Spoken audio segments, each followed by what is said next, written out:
Hey, it is 7:03 on Tuesday evening, Boogie with the Bull, Tuesday Night Live, with me, Jen Woodruff, a whole bunch of other people. We're all sent the links. I know Michael Anthony is on his way here, I think. And the whole other gang of crazies was invited to come join us as well. And Brandon Eason, who has a new media page on Facebook, was invited to join us as well. And he just said he will be here shortly. He is in a meeting. Everybody's in a meeting. I had my meeting before, but everybody will get here. Otherwise, Jen and I will just sit here and do it. What is new and exciting? Wow, everything is always new and exciting here. I don't know. I had a really cool recipe for today. It was it was silly, but hey, if you can afford it, it's wonderful. Hot dogs. I am doing everything with hot dogs because Hot dogs. it seems to be the only meat that I can really afford lately. So you take the hot dog, you wrap it in a crescent roll. It's not really a croissant, it's a crescent. And of course, I didn't buy the Pillsbury. I bought the off-brand, but it worked out perfect. And then I started the oven, and I think it was 350, but we had to turn it up. It was it wouldn't cook properly. The hot dog's already cooked, but you want that crescent roll crispy. So I think I did it at 365, borderline 370, but they're delicious. It's a crescent roll wrapped in a hot dog. Yep. Sounds very, very. It was tasty. Sounds very good. We had we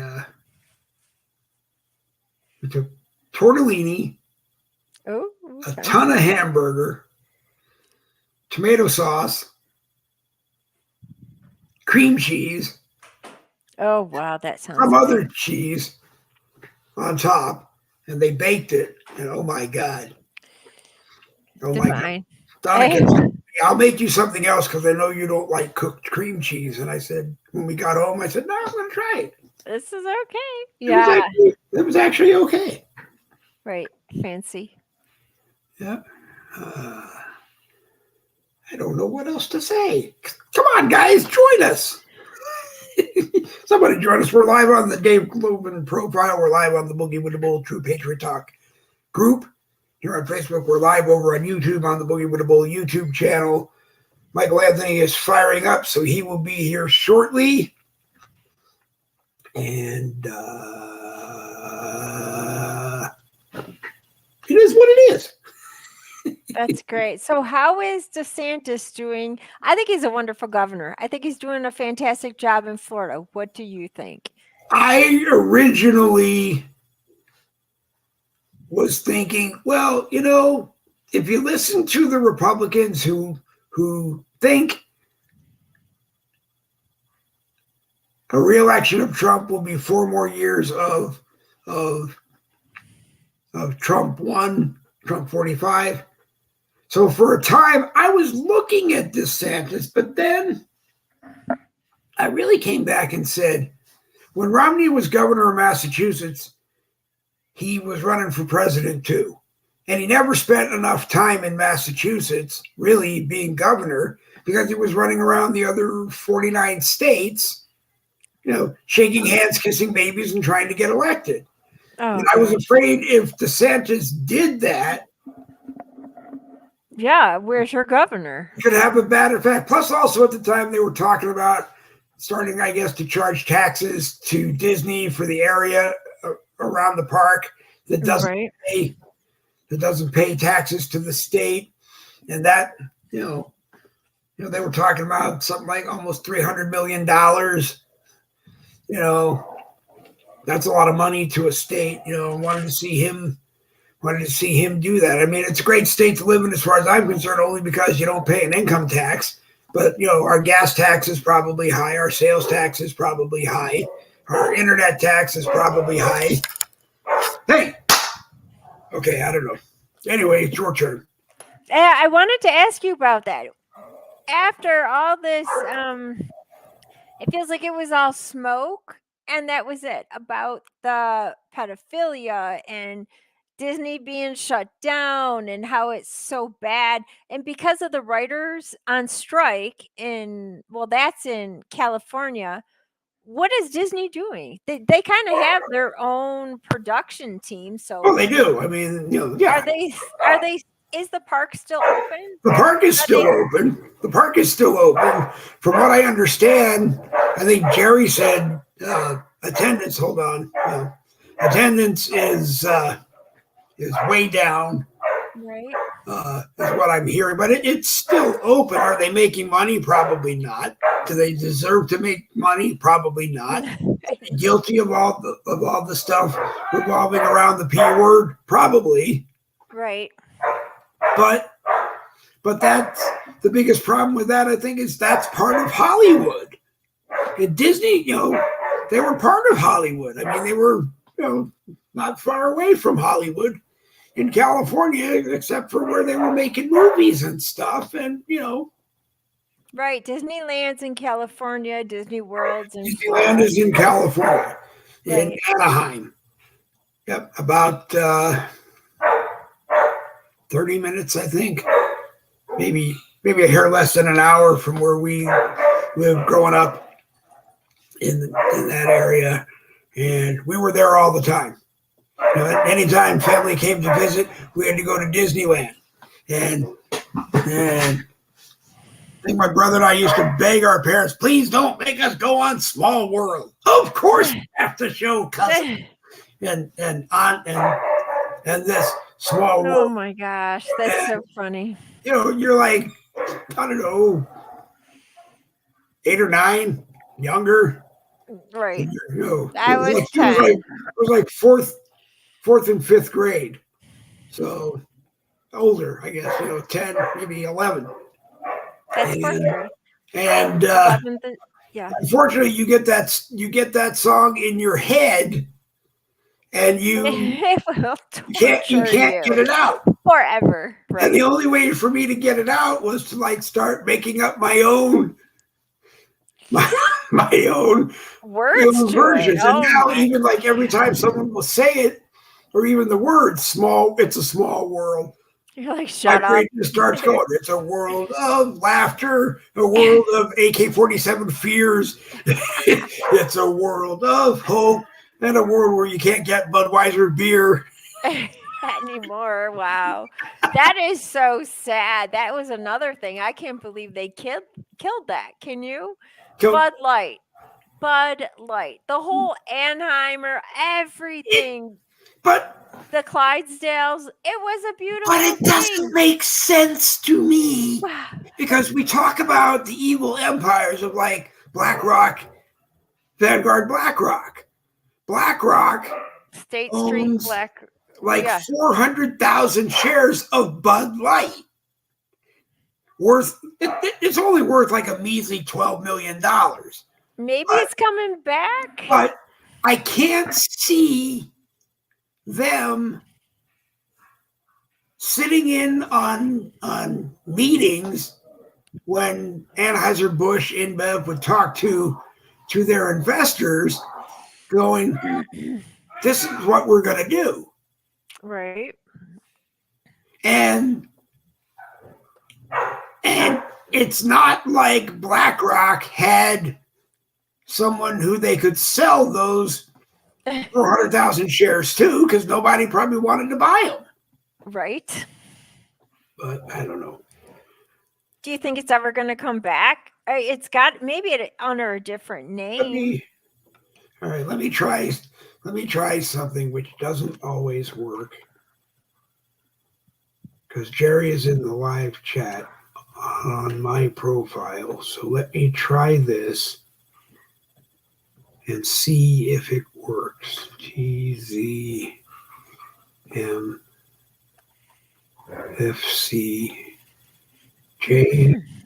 Come on. J. Did you say James Bond? I said J. J. No, excuse me. YH5.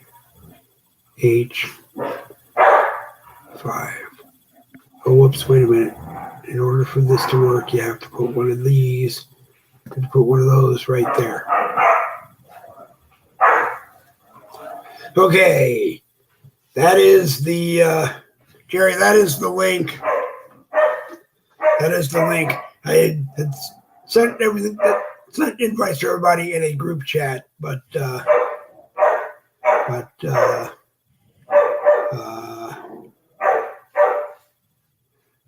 Stephen Tolliver is watching. Stephen, if you see that's the live, that's the link. If you want to come on, everybody is welcome. Michael Anthony is on his way, and hold on, I didn't want to do that because I really didn't want to get to there. There, I want to stay there. Everybody's welcome. The dogs are loud, so my mics may end up getting shut off at different times of the broadcast, but just conversation, news of the day, whatever else is on our minds and whatever else comes through. That's what we do on Tuesday night. Why? Because that's when we do it. So anyone is welcome to take the link. Let me see if I can do something here. Yeah. There, it's pinned at the bottom. The link is pinned at the bottom because we're not able to. Oh, wait a minute. Yes, we are. Hold on.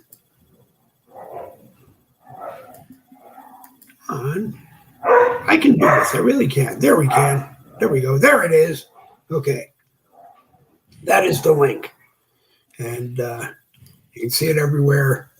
And if you're watching on YouTube, you can see it over there. But if you're watching on YouTube, you don't need that link. You just stay on that link and watch over there. But where were we? As I was.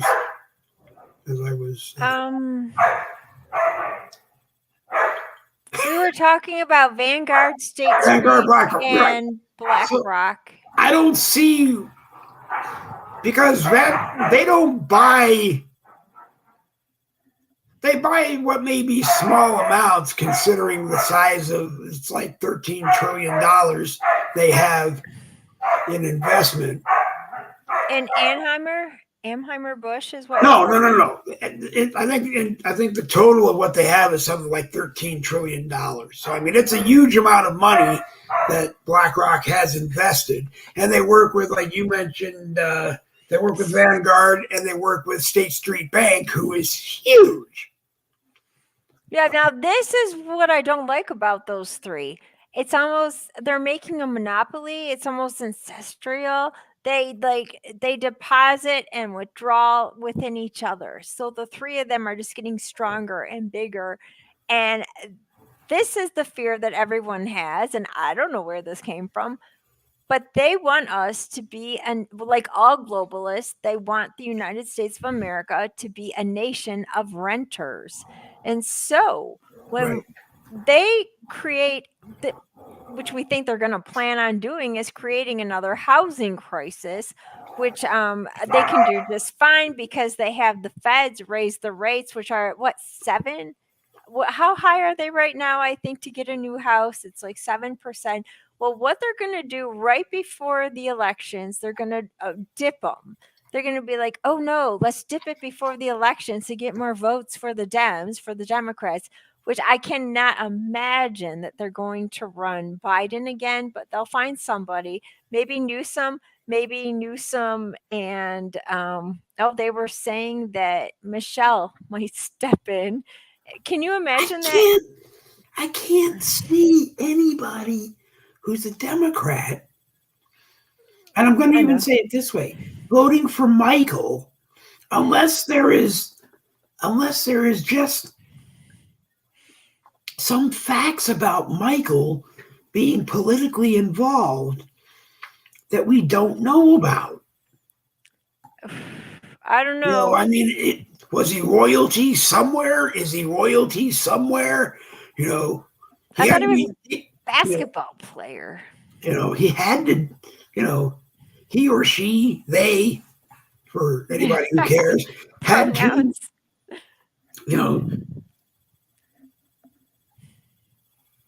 I don't know what to say.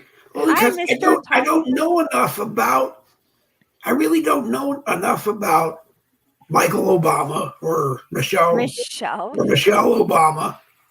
Well, I get Facebook mad at me because I spell it Michel. I dropped the last L and E, and I get Yes. nailed for it all the time. Michael. But I don't know enough. I personally don't know enough about him or her or they to to know, is there something that qualifies it to be the candidate? Dear Stephen God, we should Oliver is stop. probably the best person here. Michael Anthony's coming in, but Stephen, well, Where'd he go? There he is. there Okay. he is. But Stephen, what do you know that the rest of us don't know? Or do you know anything that we don't? Well, I mean, of course, that was an insult that I didn't mean to give you. You know more than a lot of us know, but other than What qualifications are there? Because we were talking about the housing rates, and I said they're probably going to drop just a few points right before the election for the Democrats to look more favorable. And no, then we started talking about, well, who would they run? And I said I cannot imagine them pushing Biden through again. You cannot win with this economy. It's insane. So I suggested perhaps they would choose Newsom because he's like the fair haired child from the West, and who would be his running mate. And then I said they could choose Big Mike, Michelle, because, pardon me, she has rapport with Black women. And so perhaps, not as and much then, as you think. Not oh, as much as you think. that's encouraging. Okay, and this is the No. scariest one of all. Oprah. Oh no, there's no way Very Oprah good. would be set up on that stage. Very good. Okay, and to be quite honest with you, they're not going to lower the interest rates on mortgages. Oh, At God. at a majority of the mortgage lenders today, it's 7.6%. Wow. Okay, and we've all heard this story coming out of California, well, off of the West Coast, that the higher your credit rating, the higher interest you pay. Mm. Okay, uh, the average American, Oh. the average American doesn't have enough clout to buy a $2.8 million home. Okay, so they're looking in between the ranges of 200 to 400, and that's the range that's being targeted at 7.6. Okay, Wow. I they're not going to lower the mortgage interest before the election, and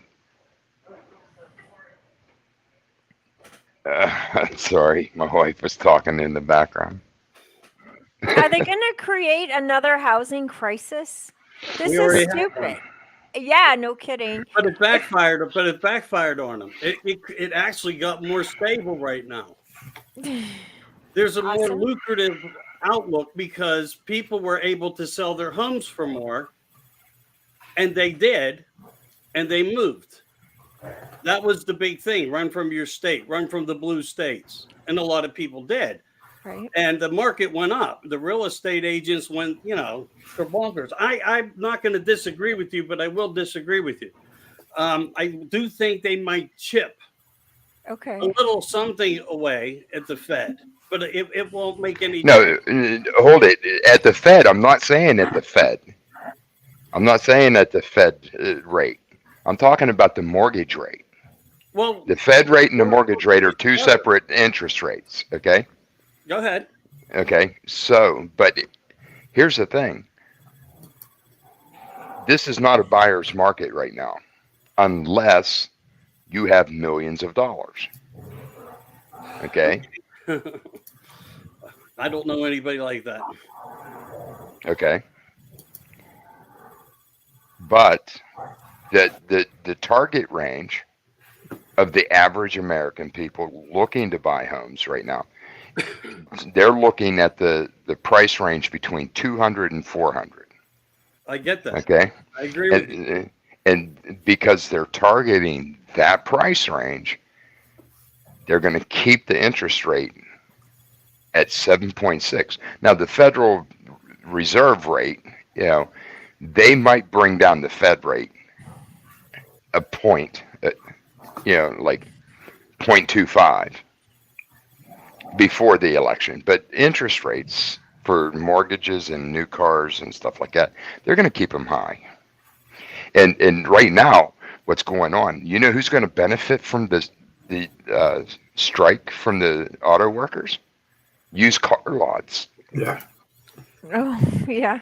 There's not many of them left, at least in Pittsburgh. I used to own 3 of them. And Okay. I'm just by experience, and I'm telling you the factual truth there. But again, Pittsburgh is a Build Back Better planned city. Of course it is. But if you go on Route 51, yeah, you can't go 100 yards without seeing a used car lot. there are some out there. I'll say Okay. that. That's actually the used car capital in the area. Now it grew into that to some degree, but we've lost 50% since the 9/11 issue. Slowly, the trickle of that fell apart in the used car industry. And right now, when you go into a car dealership for new, and you want to see something that runs on gasoline, they're only showing you electric cars. Right. So what I noticed yesterday, I took a ride out to Burgettstown. You know where that is? Yeah. Imperial. No, Burgettstown. Oh, okay. Well, where is it? In Imperial. It's right off of 2230 on your way to West Virginia. It's still Pennsylvania.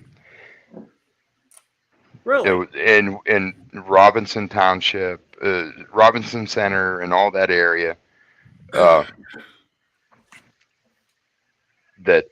Route 51 in South Hills, I've noticed a lot of buy here, pay here car lots.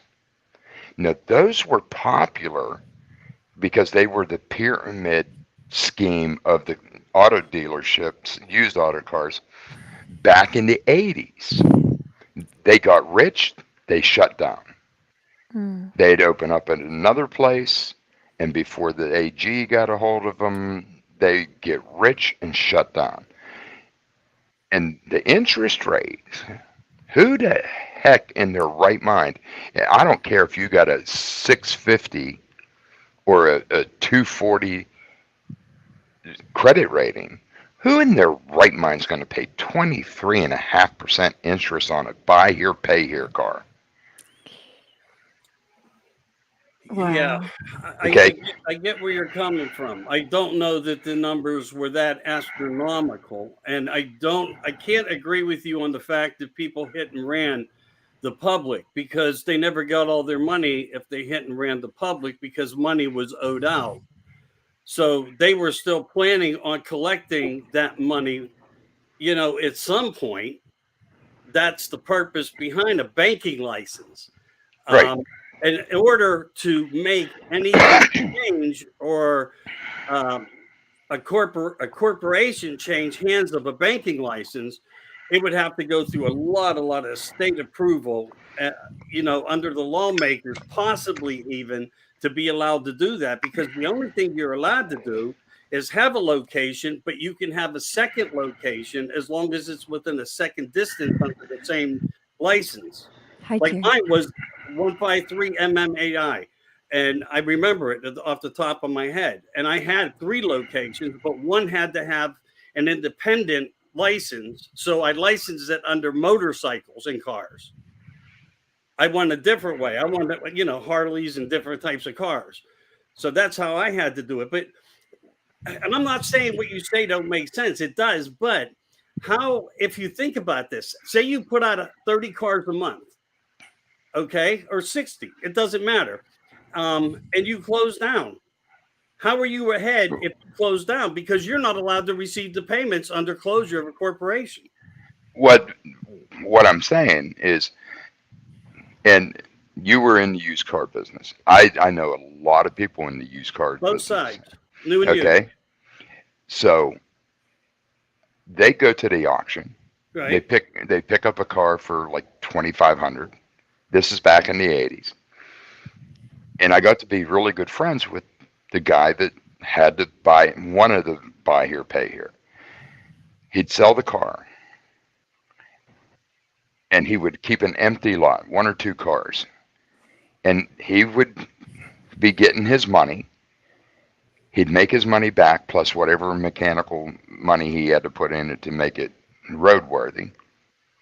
And after he doubled his money, because at a buy here, pay here lot, you're paying 4 times the amount of what he sold the car for you to you for. Wow. Okay. Once he got, double his money back from a good majority of his, customers, and the AG, and he was a shaky guy. The AG, they were looking at him. Attorney General looks at everybody because you're not allowed to charge over book value for a car, no matter how it's sold. Well, he sold. Okay, I'll give you an example that I do remember. He sold a friend of mine. This is back in 1984. He sold a friend of mine an Olds Cutlass Sierra. Now, he got it at the auction. I think he got it for like $500 and some, right? Okay. He put some money into it. Blue book value for that car was like 3,600. So he sold it for 3,600 at a buy here, pay here, with an interest rate so astronomical. When he hit 7,500 that he got paid on that, and he got the majority of his customers 2 times the amount that he sold it for, and he got wind that, hey, they're looking at you really heavy, he'd shut down, and then he'd turn around and open up another place under a new name, a new license, and but I counted just last night from South Hills to Imperial, 22 buy here, pay here car dealers. 18 of them on Route 51 alone. Wow. In the South Hills area. I don't know where you're from. I know I was on the phone on one of your shows, Michael, and I forget what part of Pittsburgh you're from. But, City. Yeah, from the city. Yeah. Okay. So, and you see the crisis that we're in. And Allegheny County is one of those build back better set up regimes. We're being set up as a model. I get it, yeah. And if you see what they're doing to the homeless in the city of Pittsburgh. I was all through it today looking, actually. Yes, they're going up everywhere. They're going into areas where, that people would never invest in before. But some of the turnaround of that event was the mass size of Children's Hospital that brought a lot of jobs in also. But Yeah. now, under the new regime, it's all about affordable housing and mandatory housing. And anybody who's under an LLC, which we are one of the largest LLCs in the world now. Well, not in the world, but in the I'll say within the United States, and that's verifiable. We're neck and neck with a couple other locations, but yeah, I hear where you're at, and this is going on. But again, it all comes back to Fetterman, affordable housing, and you see the way that moron acts and what we're dealing with him. And here was the guy that used again. He's in a prime example of a guy that needs to be past the joint that has the fentanyl in it that I talked about 3 months ago. They were planning, and now is finally coming out in the last 24 hours. Well, Fetterman, who I know personally, okay, I know, Vern. He's an idiot. Gainey is his puppet. I can't verify that. Well, I can, and so I can ask Duran. I he, mean, I never have. I'm just saying I could ask Duran. I don't know. Maybe you're right. I don't see any fact behind it because of other circumstances I know of. But hey, there's a big facade, and we're all working through it. when he was the mayor of Braddock, I Yeah, had if you some recall that. I I had so many run-ins with him, and I used to tease him. Uh, I used to see him at the Triangle Bar and Sandwich Shop, I know Big Jim's. and well, no, the Triangle Bar. Uh, Big Jim's owned that. oh, does Big Jim own that? No, Big When he was alive. Okay. That his wife was a mail order bride. I heard that. It's true. It's true. I'm not She, saying that it's not. I mean, look at what we're dealing with in Washington and how many have mail orders.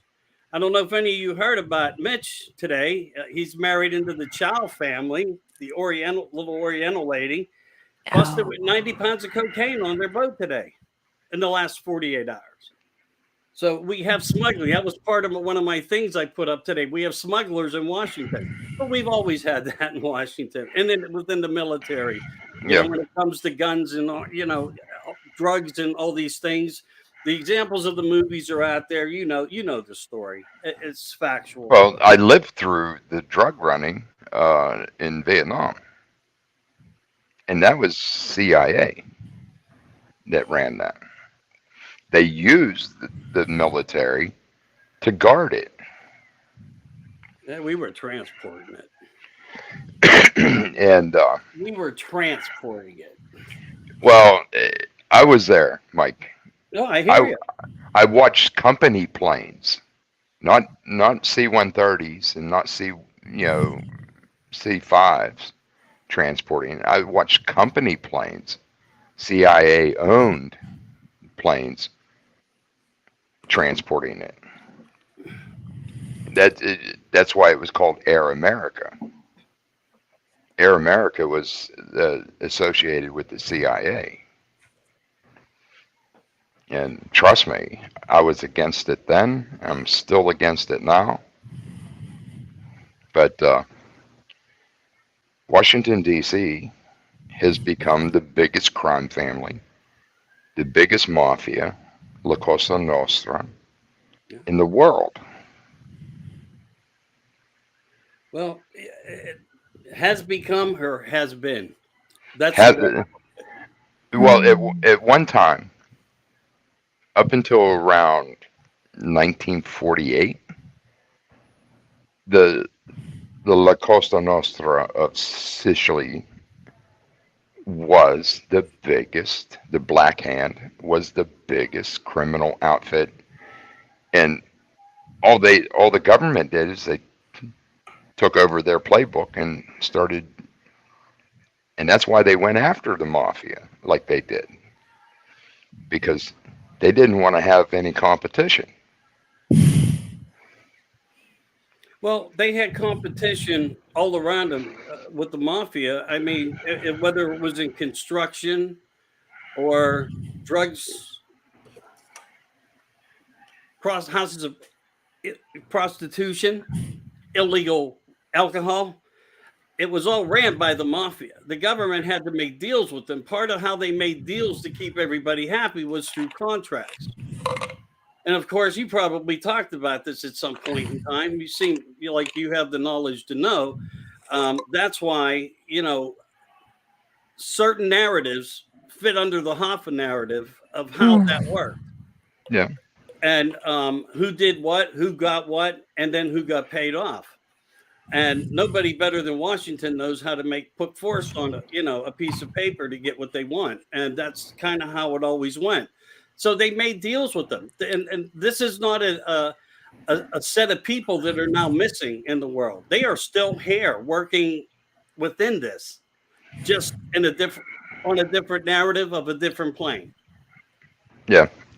And one of the biggest reasons why Biden backs this auto workers strike, and he was there picketing with them today, is because they want to bring the auto working the manufacturers to their knees, and so they push these EVs. Yeah, China. Okay. Yeah, well, there's partnerships we're finding out now, and there's certain stops taking place within the narratives of what they're doing behind the scenes while they keep us distracted. So hats off to the ones that are fighting that battle. They're finding out all this information. Yeah. You're right. You are right.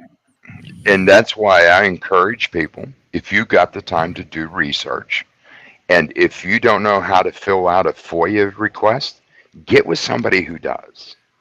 Okay?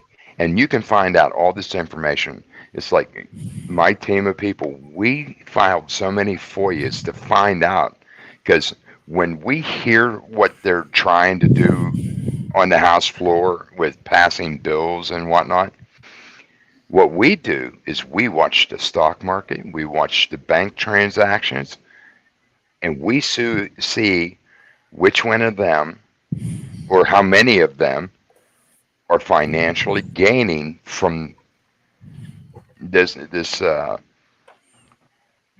crisis that they're creating. Well, they're all invested into A&I, and I think on Jerry's show, maybe almost a year ago, something came up, and I told everybody right on, if you want your investment to work, jump on A&I. And if you invested $1, that dollar's worth 10,000 now.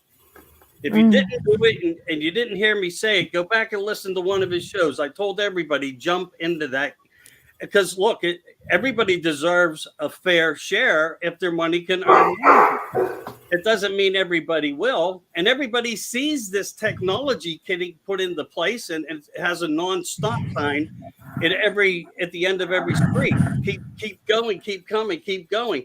And that's what it's doing. It just keeps rising and rising and rising. And the stocks and dividends are splitting. Hey, I want to ask you a question. Some of my requests had come back whited out, not blacked out. Have you ever seen that before? On a FOIA? Yeah. Whited out, redacted in white. Is it a local FOIA or is it a federal FOIA? No, it sits through the federal government. I've had a few with white and some with black. I don't know why. I'll have to ask, a couple as to why.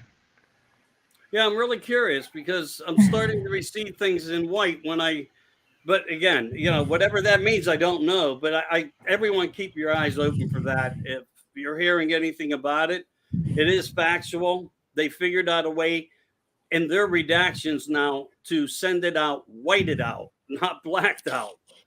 Oh my gosh. Wow, that's what happens when you hire immigrants. I'm kidding. I'm sorry. That could be it. So sorry. Did you see 11,000 now? We hit a new total. And that's only where they came through the entrance. That's not about all the other leak holes that they're running across through. And we're having tonnage of that because I do keep in close contact with people. And Terry Anderson and some of the people I used to shout out to on my show, and that they're still down there. They're watching it all. They're coming through in masses in many places, not just because they're putting a number on a gate now, or an entrance in, because they have them loaded on. And everyone says, oh, Mexico, they're sending them all. No, Mexico hasn't done nothing yet. They made a promise that they would, but there has been no date sent, and I guess no money agreement made. So for now, they continue, but they figured out a better way than transporting them in the back of tractor trailers and where they were dying and things like that. And they're putting them in boxcars. My gosh. Biden loves trains. He loves trains. That's all he talks about. He's going to build a train across Africa to Madagascar. Who doesn't want to go to Madagascar? Yeah, that's true. Well, Jerry, you're welcome to jump into the conversation. Every time I go to turn my mic on, the dogs go crazy, so I apologize. Hey, Chico! Or is it No. Paco? Which one is the little Chihuahua? The little Chihuahua is Delilah. Delilah. That's Delilah. She was a radio show talk host too, right? That's how she got her name. That's how she got her name. It's funny how I come up with that. I mean, she was born Poopsie Butters Rogers, but she was named by a 5-year-old. Poopsie Butters. We decided to call her Poopsie, and when we got her, we said no. She looks like a Delilah, and that is how she got her name. But I did want to let Jerry know that you're welcome to chime in. I've tried to kick my mic on, like I said, every once in a while the dogs go crazy. So anybody is welcome to chime in at any time. I put a zipper on. Go ahead, guys. The biggest thing I was doing in the groups today was fighting with the Constitution. We've got to bring that back. They want to erase it. Obviously, I mean, the First Amendment, just the right to free speech is like offensive to them. The whole thing's offensive to them. But what's most offensive to me is Article 4, Section 4, which is the government's responsibility. And they swear to saying that they will protect the United States of America from invasion. But the jackass, and I'm not cussing, I'm just saying it's his party's mascot, okay? But really, the guy in the house is like inviting them in from anywhere. And I'm like calling the number that we talked about earlier, Dave, where you can contact your representatives. And I'm asking this Kevin McCarthy, do your job, do your stinking job and uphold the Constitution. We're being invaded. You know we are. They're inviting this. And I'm not even, stick to the point. Just do this. Just enforce the Constitution. Article 4, Section 4. Do his impeachment. Don't even add the word inquiry onto there. That makes everyone mad. What are you going to inquire about? Impeach the guy. It's so obvious. So if we could just, I don't know, if we turn up heat, can we get him to do anything? It's just such a blatant problem. It's an invasion. It's frustrating. Here, I'm going to give you something that might help you tomorrow. In your work tomorrow, and this is a fact, the Venezuelans that are now coming in are piercing their flagpoles into the earth in Texas. Let them know that the Venezuelan flags are now flying in Texas, because they are. Wow. Maybe that'll wake up a few more sparks in your group. Also, you're just walking in and sticking their flag down and saying this is ours. Well, that's how it works, doesn't it?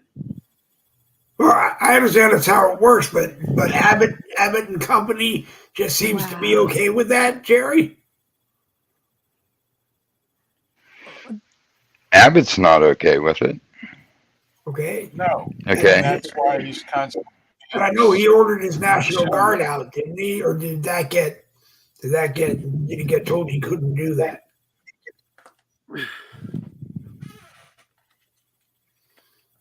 Who's going to tell him that he's not allowed to do that? The governor can call the National Guard out. That's Texas's own National Guard. Every state has its own borders. Always remember that. Okay. Who's going to tell him? Oh, I forget. All the liberals that moved from California to Texas and by design to infiltrate their political system within their own state. Is that who's telling him he's not allowed? Because guess what? He can call them out anytime he wants.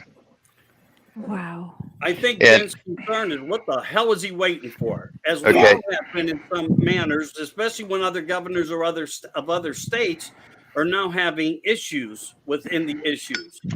But again, some parts of the relief has been them busing them to other states. We don't want them liquefying all the states. Every governor needs to step up and guard their borders. I don't know, Michael, if you track any flights, if you have people south of the border. that feed you tail numbers, and you can track those flights. Last week alone, 12 flights leaving Mexico City with nothing but illegals from Venezuela, Haiti, Colombia, Guatemala. They're flying them in. Our military was doing at the beginning of this. They're flying them in on commercial flights. Understood. Okay, and it's not it's the ones that DeSantis and Abbott and these other states that sent illegals to those doesn't touch how many were flown from Mexico, New York City, Chicago, Boston, San Francisco, Atlanta, Georgia, Tallahassee, Miami. They're being flown. That's how, and it reminds me of the stupid movie John Candy was in. What was it? Planes, Trains, and whatever. That's Biden. And so those planes are in the air. They leave Mexico City. Flight plan is to land in Texas. Abbott or whoever doesn't have the authority in Texas to say, "Nope, can't land here." Well, I'm asking. It's a commercial flight. Okay. The manifest, isn't known until after it lands.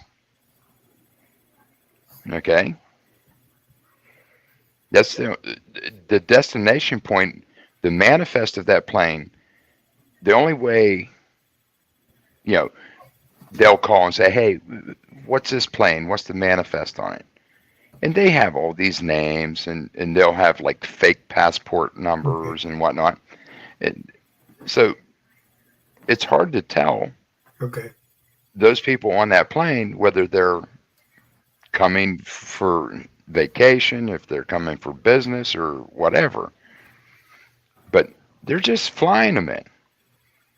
12 planes last week alone left Mexico City, 12 different cities in America, filled with nothing but illegals. And it's not just Mexicans or South Americans. You're looking at people from the Middle East, India, Turkey, that they're bringing here.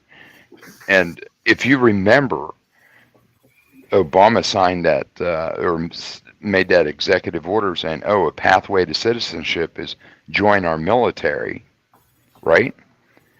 Yeah. How strong is our military? How many do we have? Not enough. I think it's a little over what, 4 million. Oh, you're talking about the numbers in strength? Yeah. I don't think we're that high. I think we're about 3.2. But again, it's a broken system, and many of them are in these special college courses that are coming in under demigender now. This is a new term, demigender and agender. It's the definition between this bureaucratic shit that they're creating on these things is when people really can't decide what they are, but they don't think they are who they are.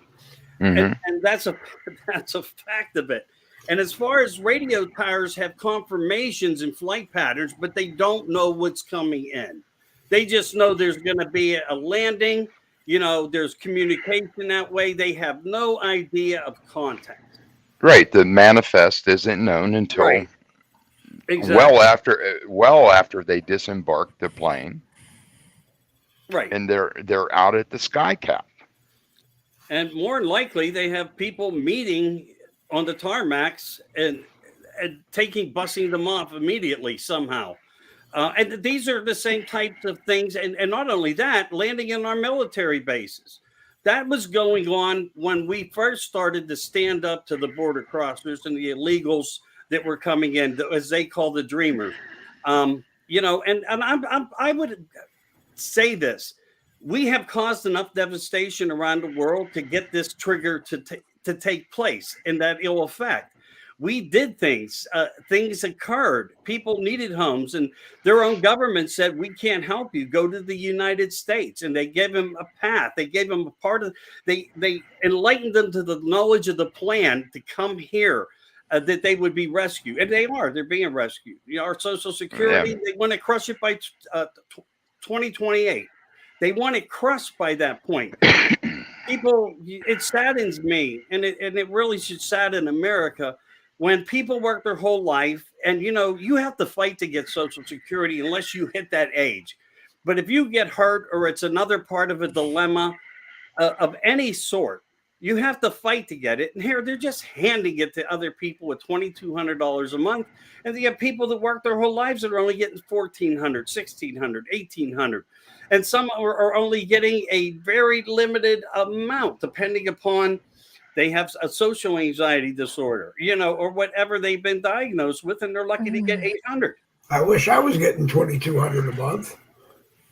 Well, here's the thing. Our system was broken by design. Sure. They started planning this breakdown way back before 1913.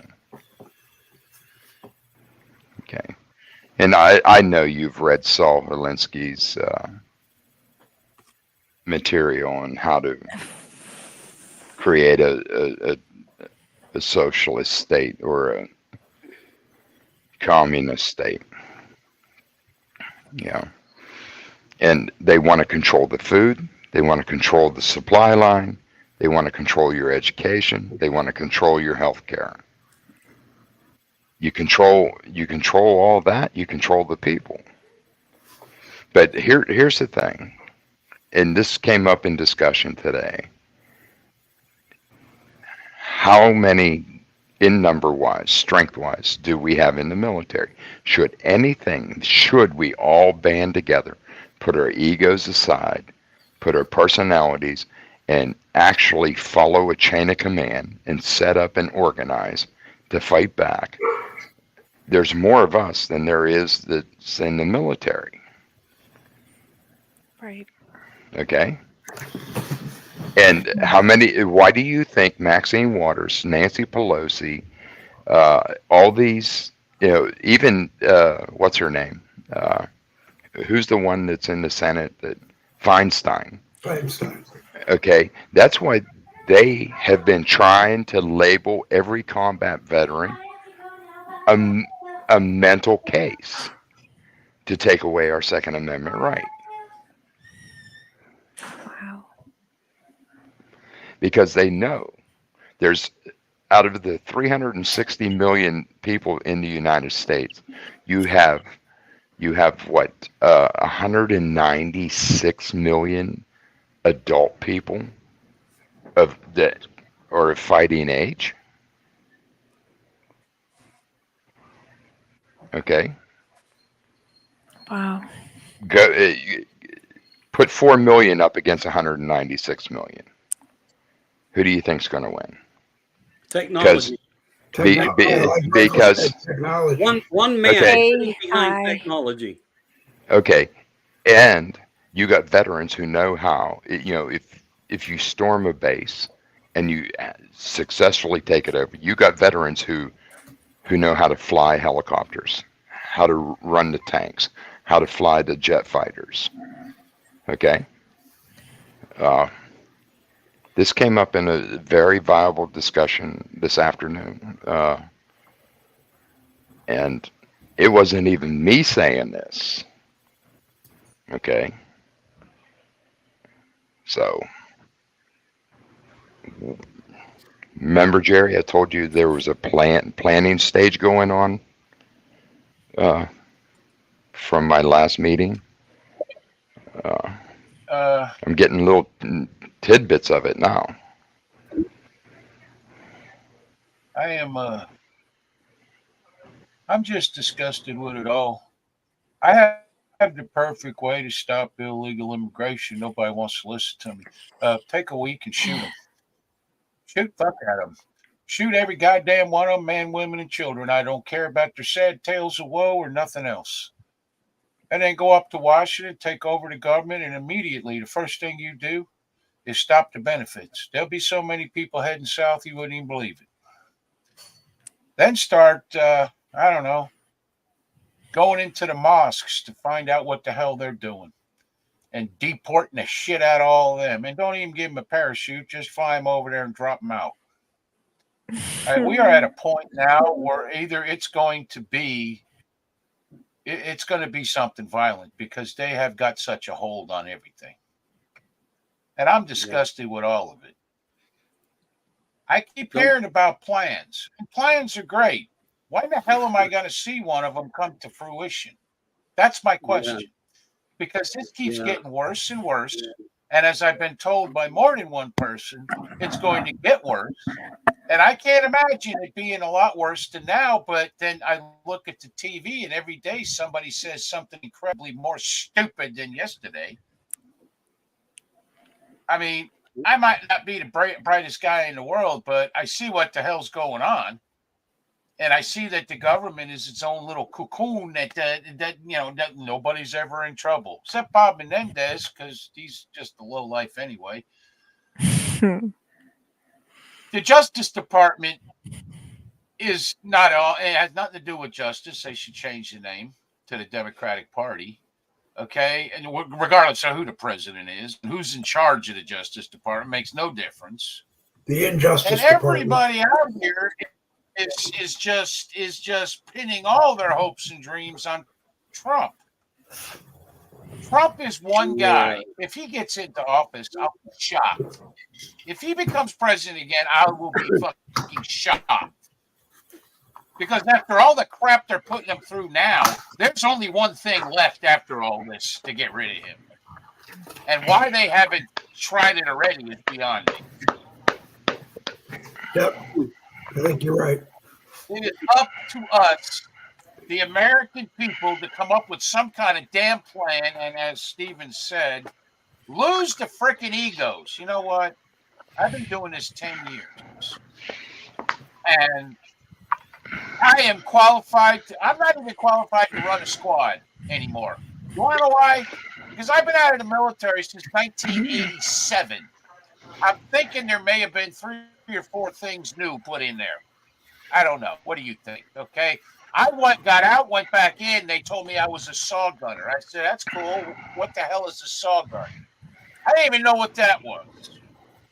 And that was a year. 1 year. I've been gone a long time. I'm fat. I'm bald. I smoke too damn much. What the heck? I'm sitting here in a hole in my yard, and that's it. Just wait for them to come. They'll kill me, and that's the end of it, okay? But I'm going to take a few of them with me, hopefully. Right? I want somebody who's qualified to run this shit and do it the right way. And then chain of command is you cannot believe how important the chain of command is in the military. Without the chain of command, there is no military, period. Yeah. And one thing that has changed. I keep hearing, let's go down to the border. What the fuck are we going to do on the border? What is your big plan other than going through the border? Okay? I've seen enough video at the border. Nobody's doing anything.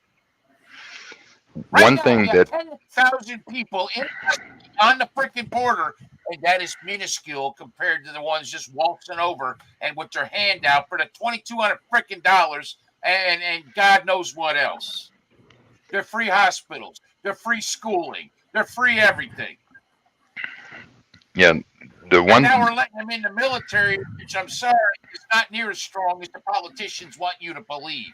We can't even fix the goddamn planes we have now, or apparently find them in a short period of time without the public's help.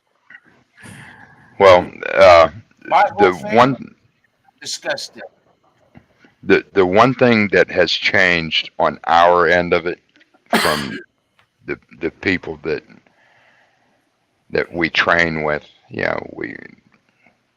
is the rules of engagement have been moved on our side. because what the rules of engagement in the military was, you don't fire upon them until you're fired at. Okay, should this turn on us, we're not waiting. The rule of engagement would be hit them hard, stick and move, stick and move. Don't wait for them to attack you. You just do it. So, but the chain of They command, come at me. There are no fucking. There are no that's rules. Okay, that's the only rule. I mean, I used to know the rules of engagement by heart because they made me say it 19,000 times in boot camp over and over and over and over again.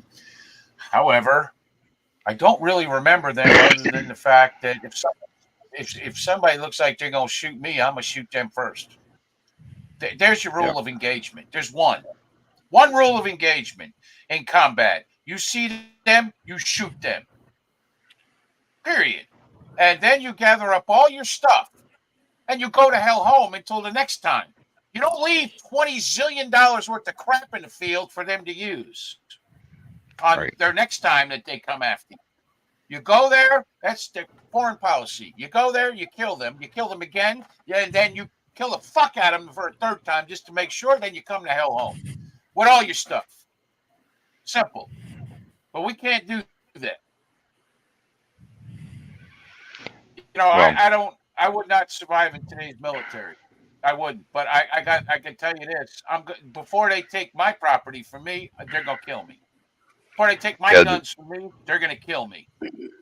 Just simply because there's more of them than me. But they're going to know I was here. Yeah. Well, the general orders. Yeah, I think the only one I really remember of my general orders was, I will not surrender my post until relieved, properly relieved. And you know what? I swore an oath. You swore an oath. We may have been discharged from the military, but we've never been relieved of our oath. And I swore to uphold the original Constitution against enemies, foreign and domestic, at all costs. This invasion, and that's exactly what it is.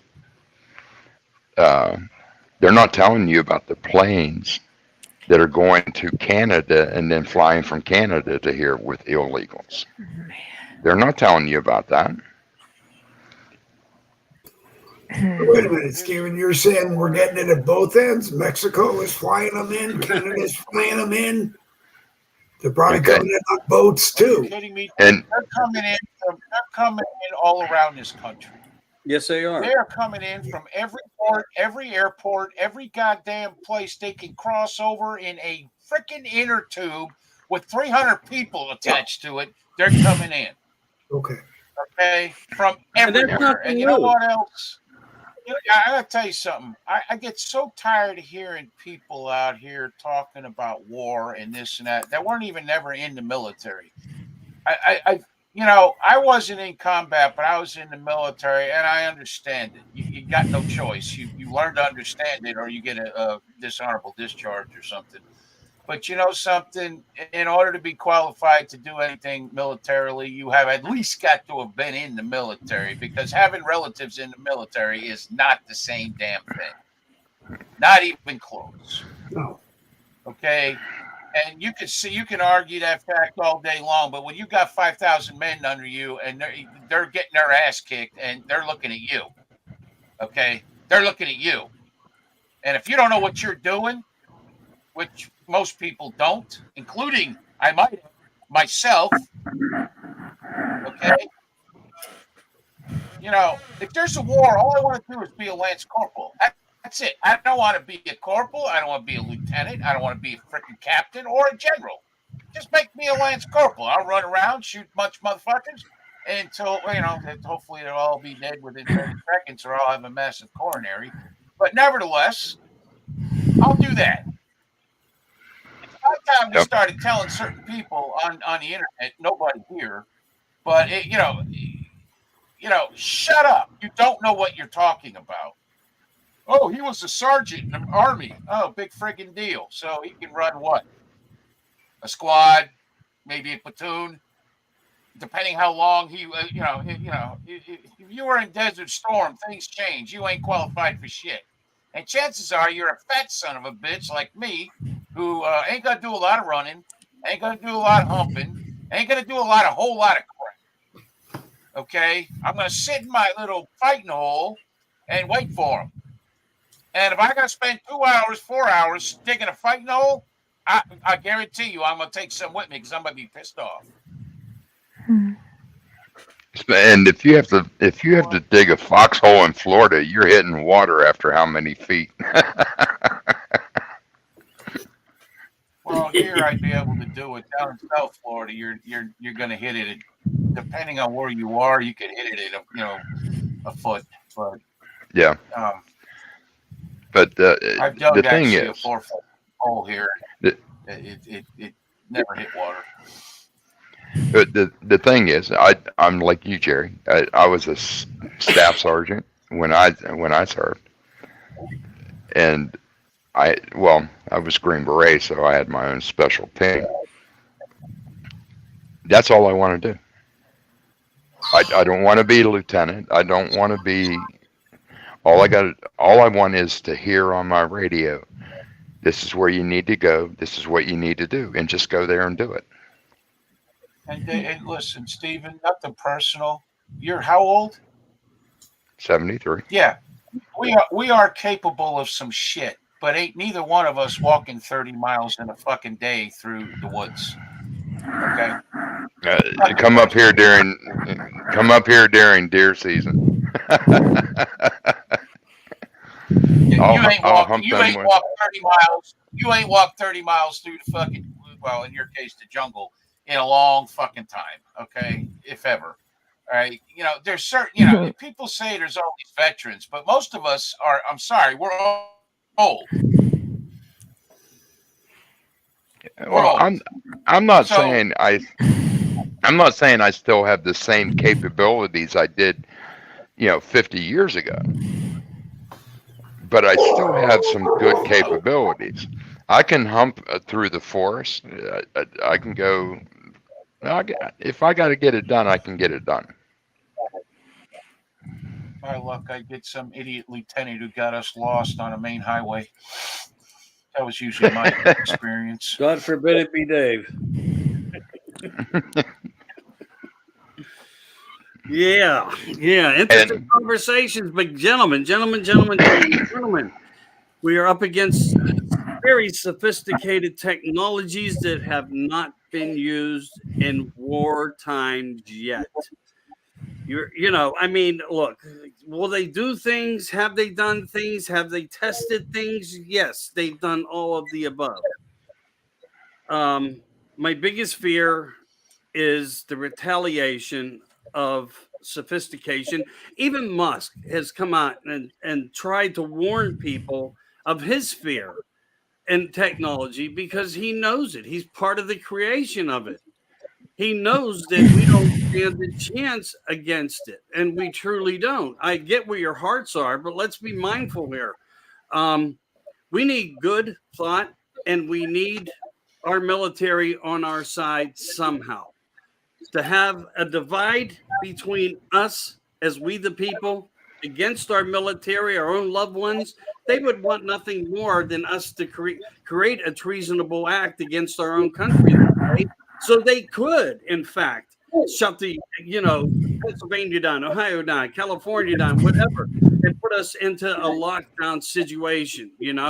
That is what they are banking on, that somebody, some group, some organization tries to pull that and create that so they can come at us and put us in the worst place. Look, they're sending all the best fertilizers in the world and money to Ukraine. And every Ukrainian soldier now comes to the United States to be cared for, to get the best care in the hospitals, while our own veterans are suffering out in alleyways and in tents and makeshift huts and have nothing. So when you look at these scenarios of everything that surrounds us, I would suggest this to everybody. We really need to think hard and think twice times 10 about how we would ever, if it would ever happen in the form of a retaliation.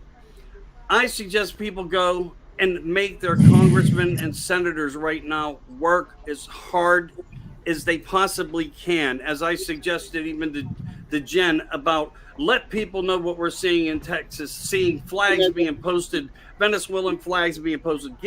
The problem is everybody says it's going to be a J6 all over. Well, we won't know that unless we give it an honest shake and an honest try.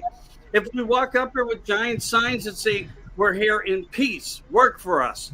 I mean, that would be a light bulb for America and the entire globe to witness a fact of reality and truth that we're coming with a non-biased situation to get somebody to register in their minds that we want something done and that they truly do work for us.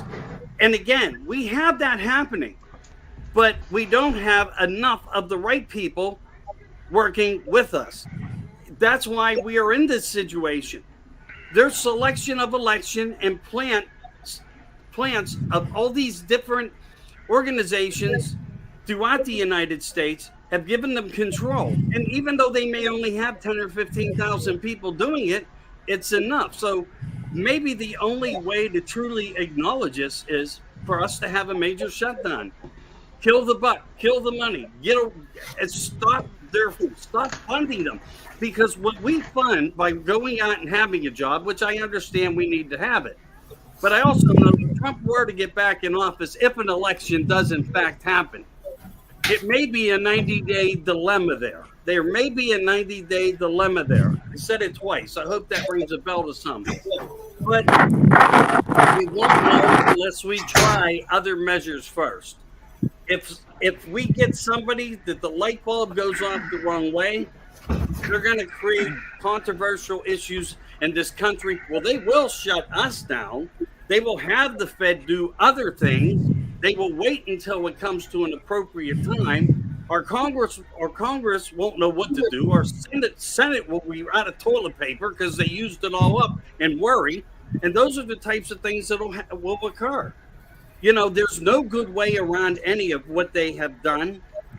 It's been a few hundred years in the making to get us to these points, well orchestrated, well thought out by the think tanks, the Rockefeller foundations. Everything has been a plan against people. You know, and a lot of people don't even realize the fundamentals of the simple things that they put in place to create these structures, like the Rockefeller Foundation. I've always supported women, equal pay, equal rights. Well, they brought women in because they figured like this. Why tax just because we can tax the man if we can create a scenario, maybe called the secretary, and we can tax her also. So then they had a double tax. They have figured out every way to collect off everyone from the time of birth to the time of death. And even after you're dead, they will tax your inheritances onto your families. There is nothing that they don't get a cut out of. We are slaves. No matter what you look at and what you think of this Constitution, it's full of shit. It has done nothing for us. And that's shameful for me to say, but it's a fact. We need to make words that have been written like that by our forefathers mean something once again. Because we lost all focus to it. And anybody that's been on any side all the way up to this point has been fraudulently there, allowing it all to happen. I agree. Hey, let me just jump in for a minute. Joining us is William Rayfield. You all know him as the host of the Patriots Labs and the Patriots Lab Uncensored, a good friend of Boogie with the Bull broadcast. Usually he's on whenever you see him on. I can't tell you he's on so many times during the day. You should catch him when you get a chance. He would return to this battle as a yeoman. I don't know exactly what a yeoman does. I'm kind of learning what a lance corporal does. I know what the Green Berets do because the namesake of the person who wrote the Boogie with the Bull song which has nothing to do with the name of the group. He was a Green Beret. He's a retired Green Beret too, so I know what Green Berets do. But Well, Yeoman, he's a Navy man. well, that's very respectable because my grandfather was either a chief petty or chief warrant, whichever one is higher, is the one that he was. Randy Rhodes just popped in, so he is now here, and Jerry stepped out for a minute. And this is probably the most we've ever had on a Boogie with the Bull broadcast. So before the dogs start barking, Randy, say a quick hello. William, say a quick hello. And Jen, say something. Hey, good evening, Patriot Nation. Can everybody hear me? Good. Yes, hi Ray Ray. Good to see you. Hey, good evening, Michael Anthony. How are you, sir? I'm doing well. Thank you for asking, brother. Good. Randy Rose is in the building. I see. Hello. Hello. No, I just enjoyed the conversation, man. Y'all are hitting everything, right on point. One thing I do want to address having to do with what Mr. Anthony was just touching base on. Apparently, they have signed the Department of DHS. I don't know if y'all have heard, have put out an order to give all of these illegals workers permits to go to work within the United States. So if Americans were to do a work stop shortage, these companies are going to pick up these workers legally at half the wage. And one thing Anthony was talking about also, the people with all the wealth. I was watching how the Depression actually started back in 1929 in the 30s, and how the rich people actually manipulated Wall Street and got all the Americans to invest their money, and then they actually, while the rich people had everything, they actually made that shit collapse by dealing with other countries, and it's crazy.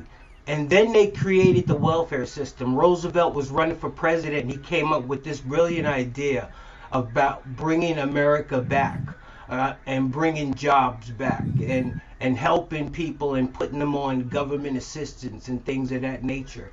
And it's crazy, and we see the same thing happening again. It is systematically happening once again right in front of our faces. And I don't know if a civil war is, they say if we don't learn from history, it's bound to repeat itself. I would hope and pray that this portion of American history doesn't repeat itself. It's supposed to be that way. I'm going to point at Jen. Jen used to say that. In case it does, I just want to be a yeoman. Give me my rate back. That's the secretary. I'll file. I'll do paperwork, because I really ain't got the heart in me to get out there and fight on the ground. But I just appreciate opportunity. Hello, everybody. Yeah. I've got the heart. No, that's why I didn't join the Marines or the Army, man. That's why I was straight to it was the Navy or the Air Force. Yeah, but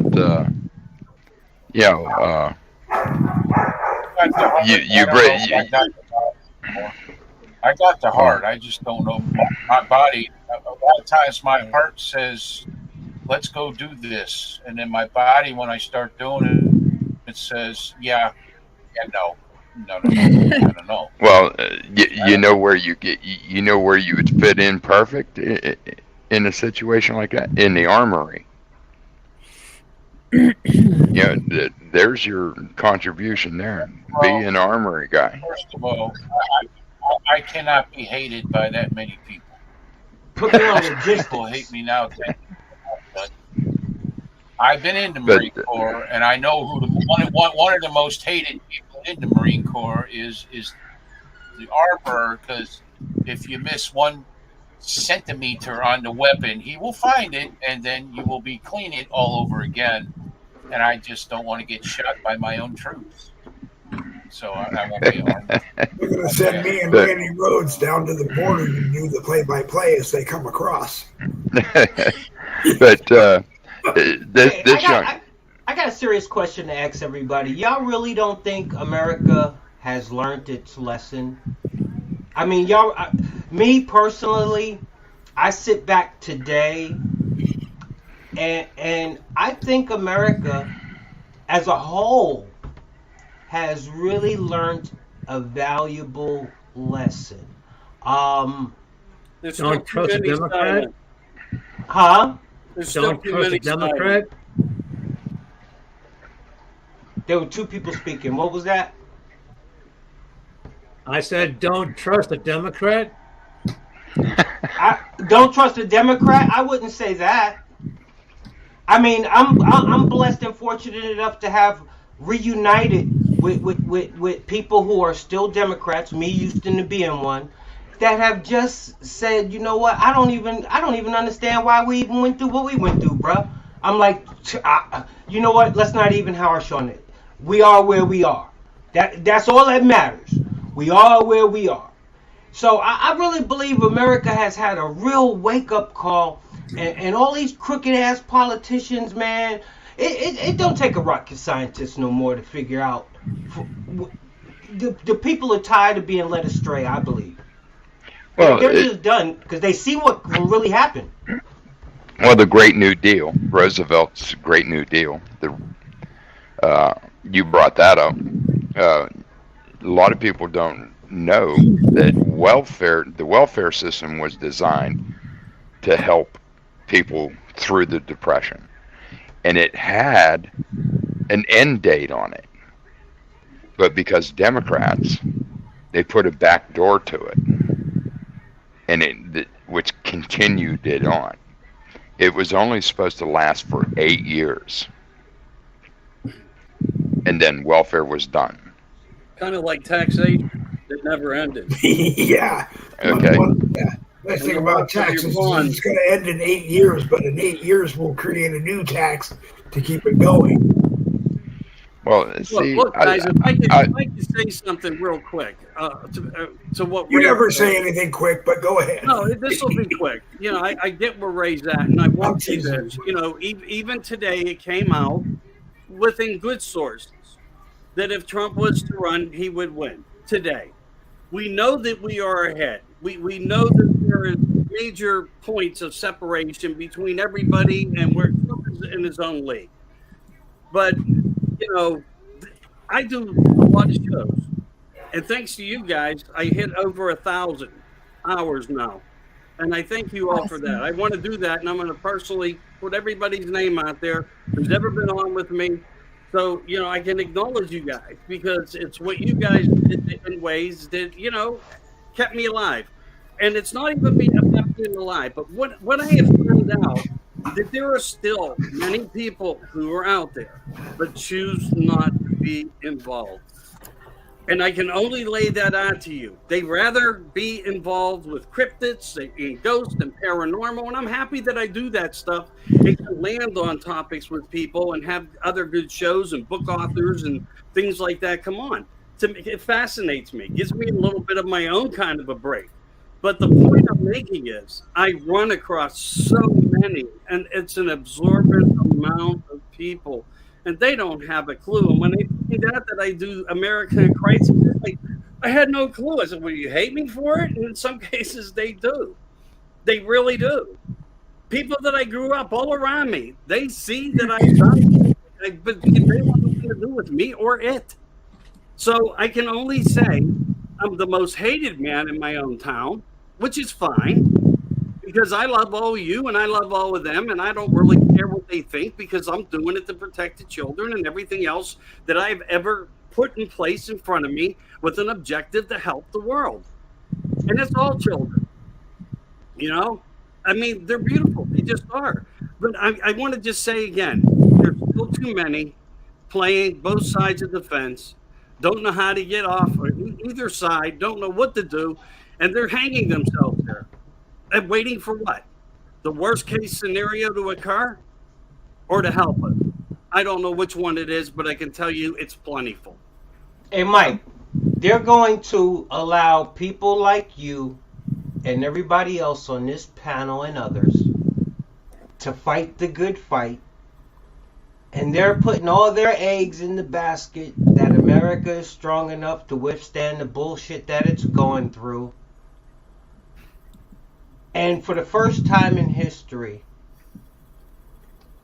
we're going to literally see if the voice of the people is what makes this country. Because the people have already spoken. I don't care what you say. The people are fed up. They have already spoken for the first time. And yeah, you have a lot that are just willing to sit back and say, fuck it, I'm going to wait till election time.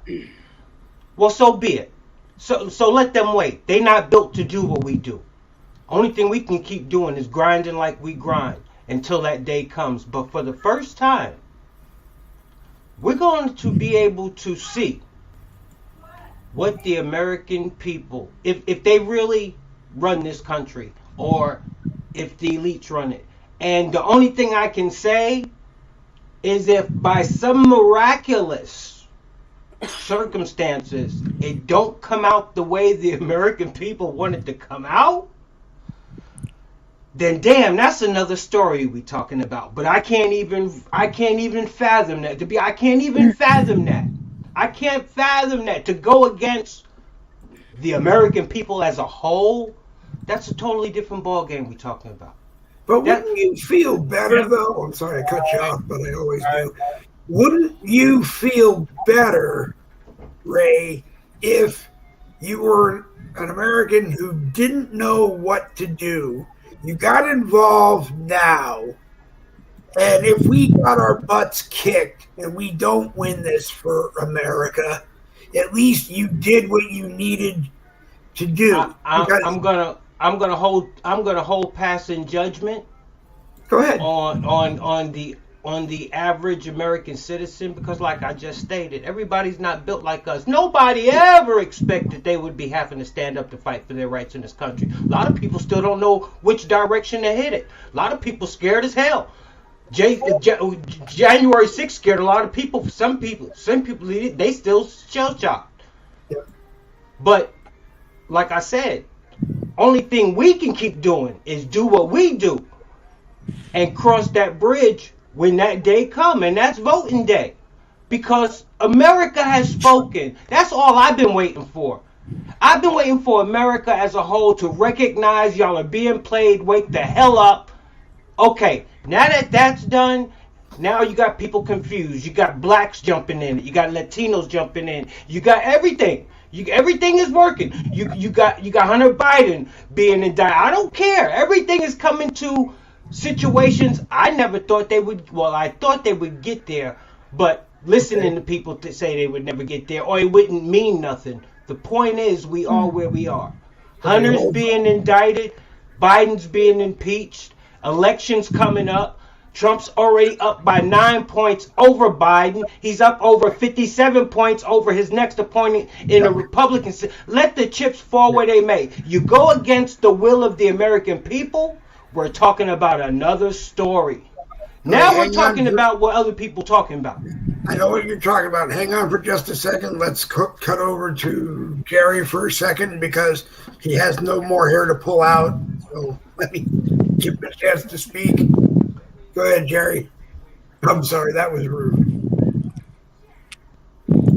He's laughing. He's got a beard. He's got a beard. You could grab that beard and pull it out, but no, he needs that.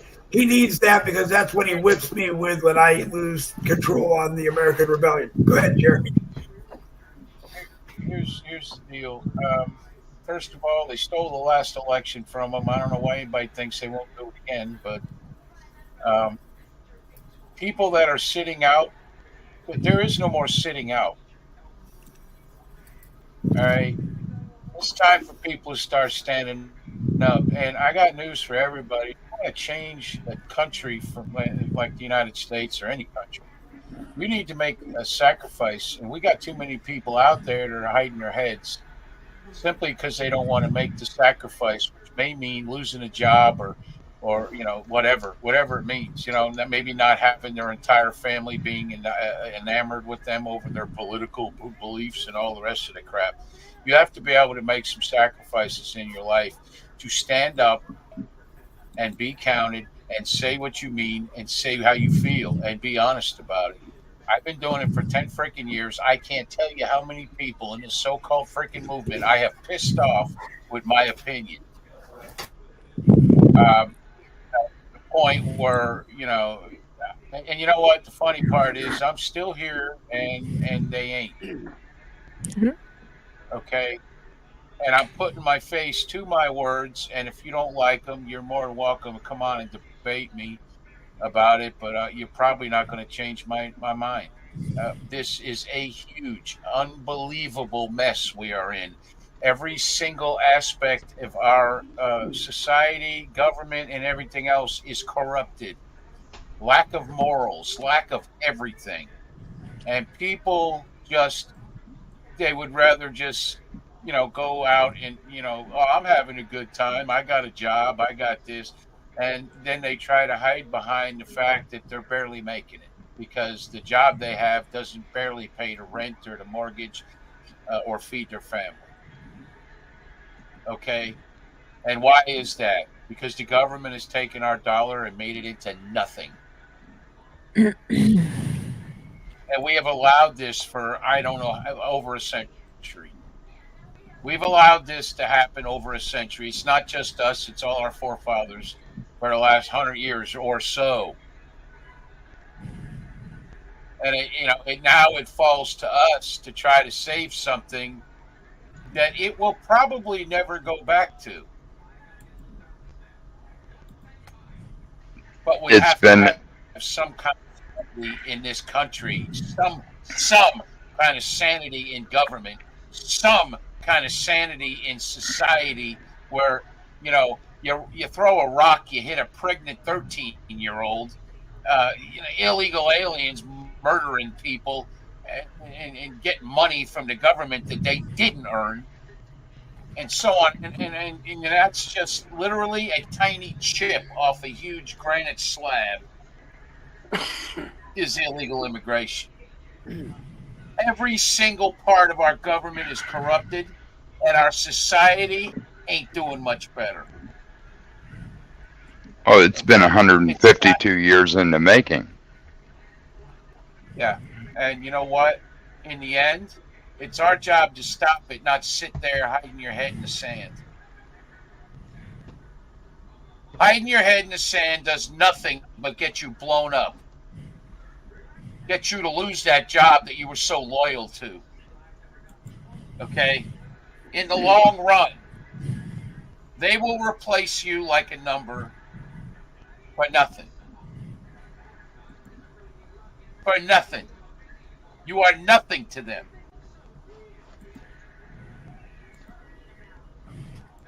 And it's about time we started reminding them that we are something, regardless of whether you like hearing it or not. Nobody cares. Let me ask you a question real quick, Jerry.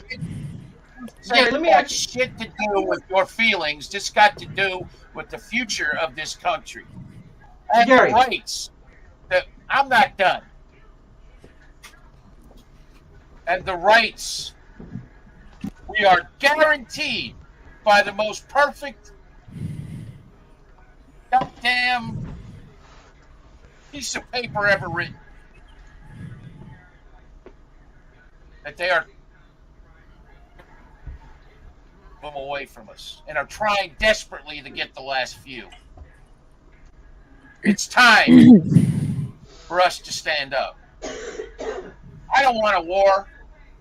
I don't want to go fight a war. Millions of us will die. Chances are everybody standing here will be dead in 6 months. But whatever it takes, we need to be willing to do and make that damn sacrifice. The sacrifice is hard. But living in a communist country is harder. Now I'm done. Agreed. Okay, hang on a second. We're going to go up to Jen because Jen has something to say. What makes you think that? Of course. Because you always have something to say. You're smarter than all of us. You're the homeschooling mom. Whatever. Thank you. Oh, hey, Jen. Because Nikki's not here. Stop. No. No. All right, Jen, the floor is yours. Okay, I wanted to say what I learned from my grandpa, and he was like a diehard Marine back in the day, and this was his slogan back then, and we learned it well. He said he would teach us, mine is not to reply, mine is not to question, mine is not to reason why, mine is not to reply, mine is but to do and die. I'm like, oh my gosh. But seriously, if we all have that mentality and we're all supposed to play our part, just do that. And I think, what can I do? I have about a 2 by 2 square foot area here on the computer. I have about a 2 by 2 square foot area in the kitchen when I'm cooking. And I'm like, well, do what you do and use that. And I am going to make a meme based on what Michael talked about. People have to see this. It's not like magical, like after the potato famine when people were coming to, immigrants were coming to America and they would put their flag in the ground and they were so excited, like the westward expansion. It's not like that. They're coming to steal from us. And I think people need to see that there are freaking Venezuelan flags being posted in Texas. And they are claiming their ground. It's not for sale. It's not free land. They are like invited here to steal. And people need to see that. No, you can't do that. So I'm going to make that meme because it's important that people see what's going on. That's crazy, Michael. I didn't know that. What the heck? Who do they think they are? But my little part is, I'll and get you a video. Please do. Yeah, I would love that. But no, my little part also is the children. I'm like a mom or something, and I have a heart for the kids. So I'm developing this website. I own it. I'm having a heck of a time, so I'm going to hire one of those teenagers from Fiverr. They just want to help you do stuff like this. So I thought this is great. It's called Cookie Crumbs. And the reason why it's called that is because that's all it is. If it's anything bigger than that, then the national education system will come after me and say, you can't produce your own curriculum. No. Well, what about micro schools? They have over 2 million strong now. Just keep that in mind. I love that. Thank you. I know Randy's dying here. Oh, yeah, he's next. Okay, go ahead. Yep, Randy's next. So that's my 2 by 2 area. Thank you. All right, hang on just a second. We'll scroll down to Mr. Rhodes, who will have the floor. Kind of late to make your opening announcement, Randy, but I'm sure you have something to say. And then we'll go to Jerry. Oh, I have plenty to say. I don't know how it's going to fall on this crowd here. But I've said it before, and I'll keep saying it until 2024 doesn't roll around. I was just watching, as a prelude to what I'm going to say, I was just watching Tucker. He had on General McGregor, I think the guy's name was, and he asked the general about the war in Ukraine. And he asked several questions, but it boils down to this. This is coming from General McGregor, so I'm going to assume he comes with a pedigree of integrity behind him and knowledge of what's going on. He said that so far, Ukraine has lost over 450 million soldiers. He said the Russians have lost about 50,000. And Tucker questioned him on that. He said, are those numbers accurate? He said, yes. He said, those numbers are accurate. He said, Ukraine is running out of men. They're going into the hospitals. They're getting disabled people. They're going into the colleges to pull these people out and get them into uniforms and out on the battlefield. And then Tucker asked him about the weapons that the United States has been providing to Ukraine. He said that we're sending stuff to Ukraine that he saw in the field 10, 15, 20 years ago. He said, we're not sending them our new stuff. He said the tanks we're sending them have a jet engine inside of them that has to has to stay on all the time, 24/7, whether it's being in combat or not. He said that thing generates so much heat it lights up from the space down. The satellites can pick up our tanks. He said that's why our tanks are being hit left and right. So Tucker said, well, what's going to happen? He said, if the United States want to stay on the winning side of this, we will have to send troops into the field. So that is the only way Ukraine is going to win. And Tucker asked him, okay, so where does that leave us? How are we going to be successful? He said, no. He said, our soldiers have not seen active combat since the Middle East. He said, what they've done is they've sat around, they've done nothing. They've done video warfare, nothing where bullets are being shot at them. He said, as soon as our soldiers get into the field and the Russians start shooting at them, they're going to run. He said, we're not going to win this one. And he said, Tucker said, okay, what about, we always hear about nuclear missiles, nuclear weapons, tactical nuclear weapons. And he said, Tucker, there's nothing tactical about a nuclear missile. He said, when that thing hits, it's going to be over, because they're going to respond back in kind with nuclear missiles, and it's over. He said that we need to bring this war to an end within 6 to 8 months. So if we don't, he said the United States will be involved in that conflict and we will lose against Russia. Now, having said all that, we know that the Biden administration is not legit, plain and simple. I think we all agree on that. They stole the election. A political poll of Biden against Trump showing 10 points, that's bullshit, okay? I mean, that's just manipulation of numbers. We know for a fact that Biden has not done shit to help this country since the 3 years that he's been in office, okay? So I don't buy that 10 point difference between Trump. I think it's a whole lot bigger if you look at the right, where the qualification is coming from. The thing with the 2024 elections, forget it. It ain't going to happen, okay? One of two things is going to happen. You're going to have an assassination of Trump, or you're going to have a pandemic's going to kick in, and they're going to say you're going to vote by mail-in ballots. You're not going to be allowed to go and vote in person. You got the multiple millions of illegals coming into the United States. You mentioned here, and I heard it again on the news, that the governors are giving these illegals IDs, driver licenses, social security numbers, everything that they need to be able to, if they have to, vote with an ID in person. So right there, you have multiple millions of people who you know are going to vote Democrat, okay? The election's going to be stolen. It's going to be pandemic. It's going to be mail-in ballots. It's going to be also, we have all these boxes coming in from nowhere. You got the illegals. So forget 2024 election. It ain't going to happen, okay?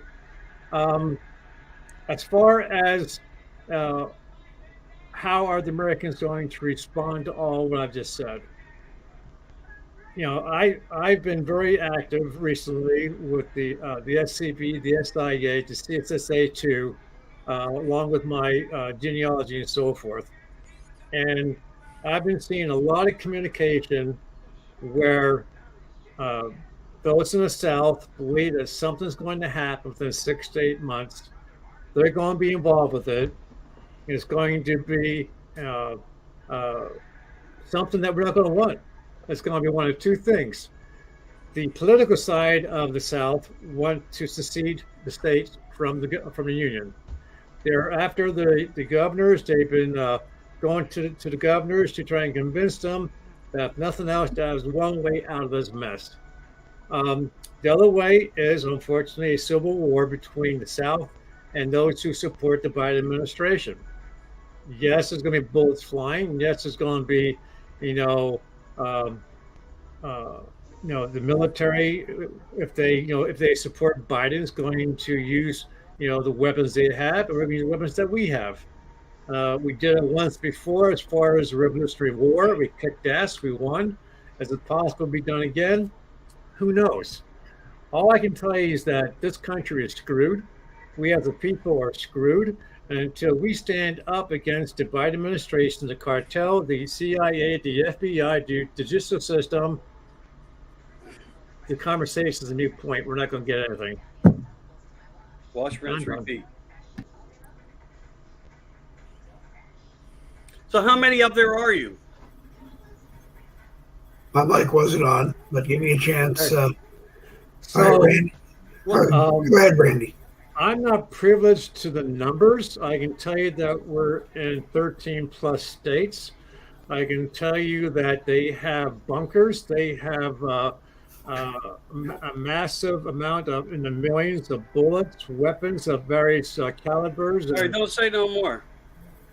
All you're doing is giving them up. Don't say no more. Right. All I can tell you is that There's something out there like that. Protect them. Don't talk like that. Right. So hold on for a second. I don't know which way to go. I don't know to go to Jerry or to go to William.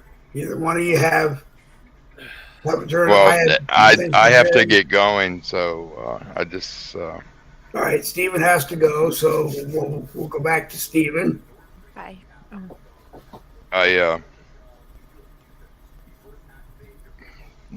Yeah, come on, folks. All I can say is prepare for the worst. I told you so. And that's why we have Montana, and we got this here in Western Pennsylvania, our little thing, our bunkers and our stuff set up. I know I reached out to my people, and they said that when the shit hit the fan, I said, look, I'm in the north. I said, and I'm disabled. He said, don't worry, Randy, when the shit hits the fan, we're going to come get you. And that's why we have what we have, helicopters, planes. You know, Wow. it's You know, and the sad thing, guys, is this: is that the Democrats are pushing it. The Democrats want it. You know, Exactly. and that thing. They, ever since Obama, they've been pushing one side of the nation against the other side, one color against the other color. It's what they want. well, I'm going to tell you what. When it comes to racial divide, I have taught this as much as possible because I was taught it. You judge a person by their character, not by their color, not by their religion, not by their political. You judge their character. Either you're an asshole, complete asshole, or you're a good person. Okay, but prepare for the worst. Okay, that's all I can say. And Jerry has the right idea. He can't get around it, you know. So he's going to fight him right where he stands. Okay, and I'll see y'all tomorrow night on the American Rebellion. Awesome. I love each. I love humanity. I love you people, and I just want us to get organized, put our personalities and egos aside, check them at the door. So whenever this all does come to happen, we're all on the same page and we're not fighting each other. Nobody wants to be, you know, the general, and, you know, let's get past everybody wants to be in charge. Okay? Your station is what it's going to be, what you're qualified to do. Okay? So just accept that and do what you do best. And with that, I bid everybody good night. Good night.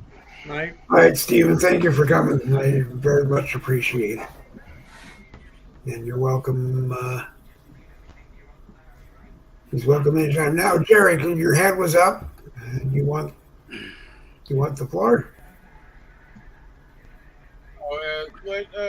Let Ray talk. Okay. All right, Ray, it's your turn.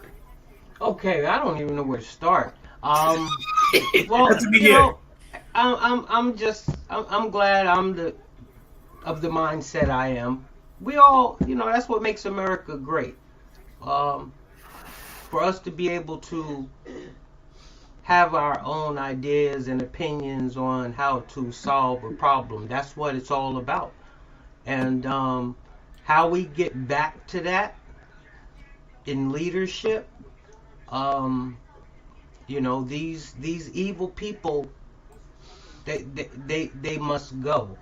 And you know, I will say and stay of the mindset.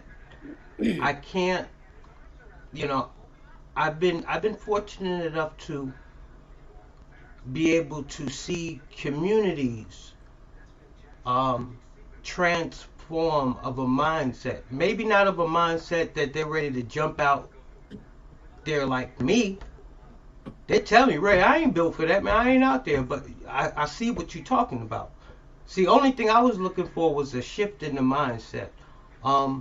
And I found that I was losing people on two levels. One, because they were not of the mindset with the political sides that were going on. And then one, because I wasn't under the understanding that everybody's not built like me. I was just wanting to see them not squander their brain and be so ignorant to defy what they see right in front of their eyes. So I've been able to see communities change, and that's what keeps me hopeful for elections. Now, people say they're gonna steal it again. Hey, so be it. But to see the overwhelming support that's out now for America, I can't think about that until after that, because that's what I lie it on now. There's only one way to get rid of these politicians. When people know that you have the White House against them, you have the DOJ against them, you have the FBI against them. I mean, it's not an if and an and if they're going to lose their job. It's just a when. I mean, so I can't. I still communicate with people, and I understand their situations. But as long as I know where they stand now in the mindset, that's enough for me. Now just use that in the right way. And if they go against your will, well, we'll see how your attitudes are, you know, at that point. So I'll have to cross that bridge when we get to it. All right, well said. Hey, Randy, I got a question for you because I think I misheard something. Could you go back over General Dick's evaluation of how many soldiers were lost by the Ukrainians? General McGregor said that it was 450 million. Okay, I want you to understand that right there is a lie. Do you realize in the United States of America, with women and children included, we only have 330 million people? And that country never facilitated that many people in it? Okay, my numbers are that'd be 45. I know it's 45, so I'll correct myself. How about 450,000? Sounds a lot better. No, just for reference sake, please research it. I think you'll find I'm right. 50,000, I would agree to, but I'm going to say I think you're about 6 high on Russia's side. I just wanted to bring that up to you because I'll play back the video. Yeah, well, I mean, whatever. Then even if he said it, he's a liar. I can see them losing $500,000. Or he misspoke. Yeah, he might do the same thing I did. He misspoke. Either way, he said they're running out of men. Well, they've been running out of men. I would agree to that. They won our military. We are already there. We are already there. Supportive, but we're not there with actual battalions and fighting. You know, I mean, that one tank that the Panther tank with the Germans inside got wiped out. The Germans aren't supposed to be there, but the entire tank crew was German. You know, so we are there. It's just a matter of, you know, what bullet hits or what bomb hits is going to actually bring us all out in the open fighting. And, you know, he was very adamant. Point to be said is that he was very adamant that it was a war that's going to bring us into it, and that us as a country, we would not win the war. Okay. Because of where our military is right now. We got 38,000 troops in Poland. I want to throw a question at Michael. and then I will immediately drop it to you, Ray, because I honestly don't know this. And Michael may know, Jerry may know, the rest of you all may know. I don't. I know that we're in Ukraine. Are we fighting that war for them? Are we just advising them, or what? Michael, are we there fighting that war? What would you call it? Well, yes, I get confused because every day I hear that's what we're doing, and I see pictures of blown out buildings, and then I see pictures of summer vacation on the beach in Ukraine, making it look like a studio set. Nothing's going on. Right. Much of what was a studio set, if you really look at all the movie stars and all the people that were going there and visiting, et cetera, a lot of that was destruction on their own part to give the narrative back to the American people to believe in something like this. Putin said it himself. He told America. He did press conferences on what was going on, what they were doing, how they were delivering the propaganda back to America for us to feel more sorry for what's going on over there. You know, all we're doing is protecting the biolabs and the cartel, the Karzarian mafia, and these types of people. They are very, very rich, and all we're doing is feeding their pocket, and probably some of that money is coming back through Hunter back to Joe. It's a big circle. Everybody got to get a buck out of this. You know, we just gave them $285 million, and they haven't even spent the last batch of millions of dollars that they got. They can't justify. I think it was $128 million they got, and they haven't even touched that or spent it. And he just wrote them a check and sent them $285 million. Well, it shows you where Washington's interest is. It's not here. It's not us. They could cure so much with what they gave away. Right. They could. Every one of us could have benefited from $50,000 of a pandemic check. Imagine how the economy would really be flourishing if that would have happened. But no, to get a $700 check, and Trump was the only one that really looked out for the people before he left office. He made sure if you got and by the way, it sucks that they're still not going after all the fraud that occurred on the pandemic unemployment. But he did look out for the working people the best he could, and even doubled down on the money, giving them, if you only got $200, he gave you an additional $600 bonus, just to keep you afloat the best way he could. Because he foreseen certain things to probably occur like they are now.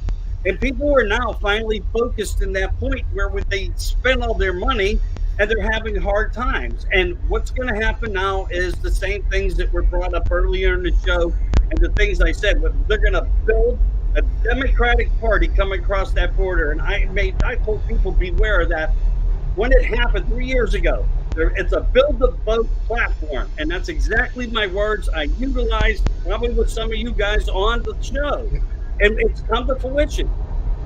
It's happening now. They're coming for your jobs, and they are going to let people go. They're going to give severances. They're going to go to AI technology to take over the rest while the illegals take your job. Us as Americans, I want to say this kindly, screw. And they're never going to give us our country back. No. I don't care who wins. It's just not going to get handed back. They know they're dead if they hand it back. So let's see. It is time for our closing comments from all of us. We can go Jen down to Jerry and William, or we can start with Jerry and go up. Mr. Michaels, it's on you as to whether or not you want to do yours now or me through everybody else's. I'll just say good night and thank you for having me on, everybody. Love you guys. It's always a pleasure, Michael. Keep up the fight.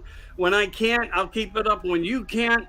Let's just try to keep a focus and a balance and love between us, and research. And one last thing, Randy, if I may address you just for a second with love.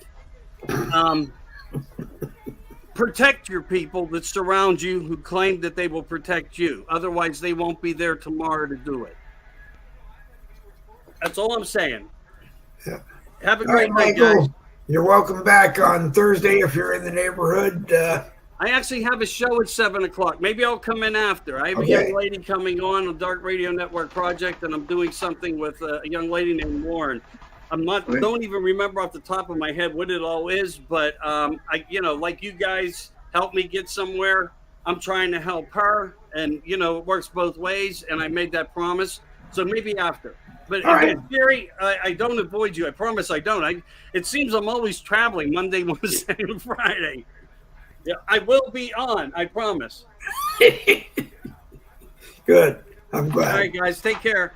All right, Michael. Always a pleasure. So then we'll look down and we'll go. Let's see. There's Jen. There's Randy. There's Jerry. There's William. Why don't you take the floor? I'll go. I think I got more hair than Jerry right now. I didn't shave in a minute. No, man, it's always a pleasure, man. We just gotta keep doing what we do, and what makes it special. Everybody come from different angles, different strategies. It's gonna take everything. It's gonna take everything we got, and like I said, and I gotta stand on it because I don't want to. That will be a sad day. That will be a sad day. I don't want to think about it. Obviously, there's a lot of people that have already thought about it way in advance ahead of me. But you know what? You can't defy reality. You can't. If it's meant to be, it's meant to be. And we don't ever second guess God. So, with that being said, appreciate it, man. Appreciate it, everybody. Patriot Nation, the panel. Jen, Jerry, Mr. Rebel, Boogie with the Bowl. It's been great. It's been fun. Before you cut off, William, is there a time that people can watch you? Because I know sometimes it's 10, sometimes it's noon, sometimes it's whenever it says you're on. Well, I've been doing a lot of different things. I just got finished doing a show with a great guy on YouTube, Tommy Temper. And I'm trying to build up my YouTube platform, so make sure y'all get over there on YouTube. Yep. I've been spending a lot more time on Twitter. It's different, but it's basically all vocal, all studio vocal, no videos. But it's a different platform of people. I mean, it's just a world touch, and you get a different view from people. Like they got a group on there just dedicated to J6ers, where all the J6 moms, everybody's mom who's locked up, their mom belongs to that group, and I get in there and I mean they have sometimes 15,000 people just listening, and I listen to them talk, and everybody talks, and then they got different rooms with retired generals, and then I mean it's a different, unique perspective, and it's very intriguing for me. So I'm just trying to learn from that and soak up that. So it's taking my time away from doing Facebook stuff like that, because I be drained. But it's unique. So y'all come on over there to Twitter. If you join me on Twitter, it's the Patriots Lab on Twitter. I can always send you a link to any time any of them things are going on. Okay. It's really exciting. Also, Rumble. I've been on Rumble, and also Twitch. I've been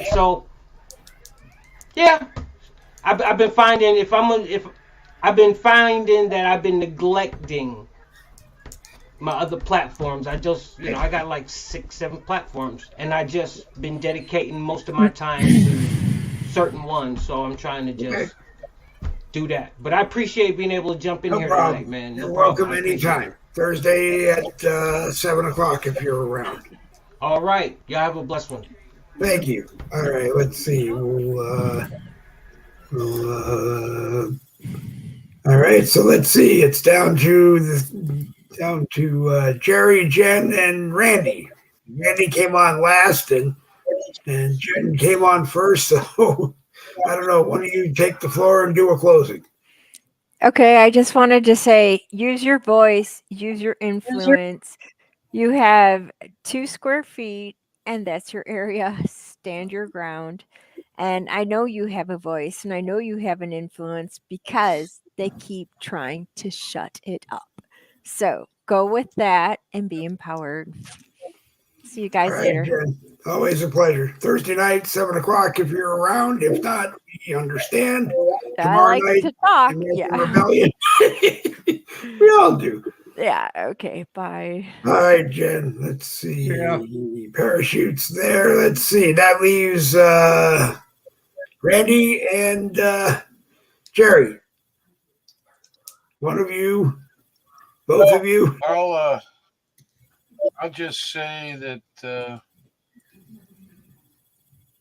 if we don't keep up, it's all going away. It's just that simple. And although people, everybody thinks, you don't go to rallies or you don't do, everybody has to do their part, whatever that may be. My part happens to be opening my big mouth because, I have one. So that's all I'm saying. And I appreciate coming on, Dave. And thank you. Have a good More night. than welcome. All right.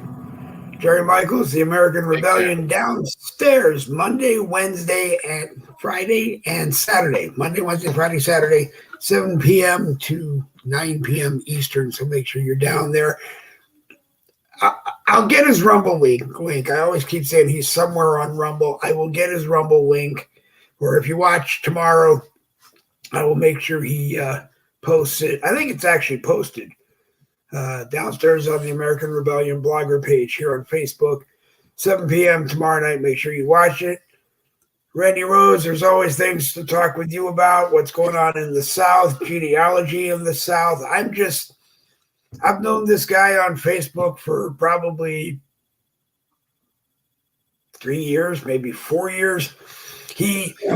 Randy Rhodes used to watch Michael and I when we first started doing it. And Randy Rhodes one day put in the chat room, and I thought he was really upset. He put, if you're not going to read my comments, why am I bothering? And you know what? It's a lot more fun to talk with him than it is to read his comments. But he, as someone said, everybody's pretty much spot on how we feel. But Randy, take the floor for a second or two. And So I did while you guys are yakking, I went back over in quiet mode with the Tucker interview. The guy's a colonel, not a general, so I'll correct that. He did say 400,000 Ukrainian soldiers died, so I was wrong about the number. But having even said that, 400,000 folks. And they're going into the hospitals to drag people out to put a uniform on them. It's pretty sad when you think about it. But the one thing with the folks from the South, it's God, country, and family. It's always been that way. Even if you look at the Civil War movies, right, like Gettysburg or whatever, and you see the actors quoting the Confederate generals. It's always been about God and country and Virginia, and they will stand. They'll stand and they'll die by it. I won't say much more about that, but they are prepared. We, as American citizens who still love this country and love our God and love our family, need to be prepared for the worst, and the worst is on its way. Having said that, I've been extremely busy. I have 9 full-time clients. I have others in between who come in asking me just for some information to help them, so forth. I am the genealogist for 12 states now, all Confederate states, and I hold the rank of colonel. I'm all very pleased and proud about it. And I've always been about, God, country, and family. It has to be that way. It just has to be that way. You got to defend for your family. Our grandchildren, we have 3 grandsons. What kind of country are we going to leave them if we don't do something about it now. And it's not just politics; it's about what they're teaching in schools, and that's a whole nother show in itself. So that's it. I'll shut up.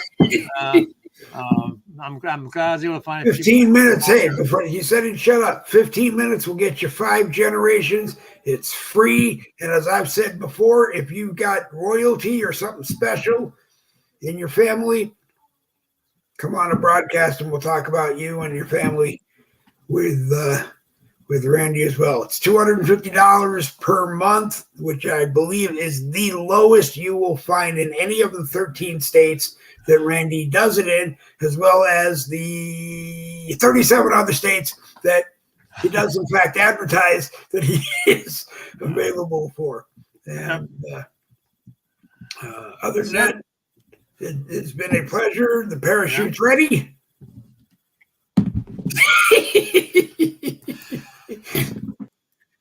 That's one of the things to do. I'm sorry, little wonders here and there. Looking at the live chat on the Dave Wilden profile, I want to thank Rich Moose Salzar for stopping by. And Moose, you're welcome to come on at any time. We just got to get our schedules so that you can drive. Brenda Marie, thank you for watching. Let's see. Diana Rose was watching all the way from Dublin, Ireland. So truly an international broadcast tonight. Ichabod Palmer, you're welcome. You know that. William Rayfield, you were here. And let's see. Belinda Brown 40, you're always welcome. Stephen Tolliver was on the broadcast. You saw that. Danny Campbell watched another Boogie with the Bull broadcast, which still makes him the reigning champion of watching more Boogie with the Bull broadcasts than anybody else in the history of Boogie with the Bull, except maybe for the 24 people who watched it on the YouTube channel.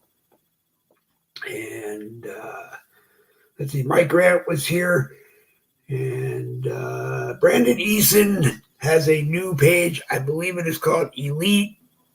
Actually, I apologize, Brandon. But